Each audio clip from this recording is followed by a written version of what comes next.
President Joe Biden and former President Donald Trump won their party primaries Tuesday in Wisconsin, but thousands of voters chose other candidates despite the two men being their party's presumptive nominees. Howard Schwaber is a political science professor at UW-Madison. Howard, with more than 48,000 Democrats voting uninstructed and 76,000 Republicans voting for Nikki Haley, what is your reaction to yesterday's results?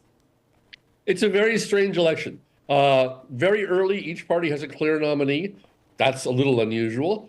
Very early, they're both quite weak, which is even more unusual. The dynamic of the campaign is turning into something really quite surprising. Biden, to a great extent, is trying to move to the center. He's trying to attract Haley voters, who he thinks might come to him and leave Trump, for example. He's certainly showing no signs, of changing his Israel policy, for example, in response to what are perceived to be those protest votes.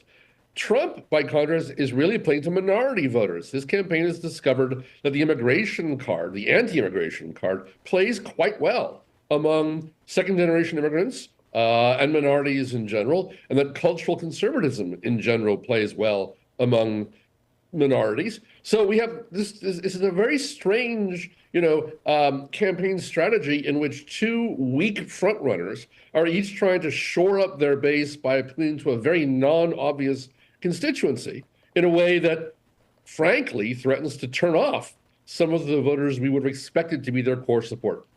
And messaging is different from both candidates as well. President Biden focusing on reproductive rights and new ad campaigns, while Trump is focusing on the border. Here's what he said Tuesday in Green Bay. With your vote, I will seal the border. I will stop the invasion. I will end the carnage, bloodshed, and killing, and we will crush the human traffickers.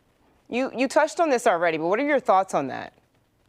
Right. So two really interesting things. One, in the past, the assumption has always been that that message will play only among older white voters, for example. That appears not to be true based on polling data. There's considerable support for closing the border among populations that we might expect to be traditional Democratic voters. The other thing that's interesting is that both candidates are trying to scare their supporters. Biden is trying to scare his supporters by saying if Trump is elected, abortion rights will be destroyed. Trump is, as always, making apocalyptic predictions about what will happen to the border and to America if Biden is elected.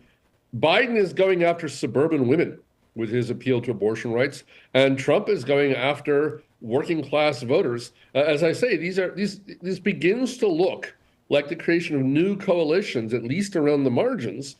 And that's necessitated by the fact that neither candidate has a really strong control over what ought to be their base of support.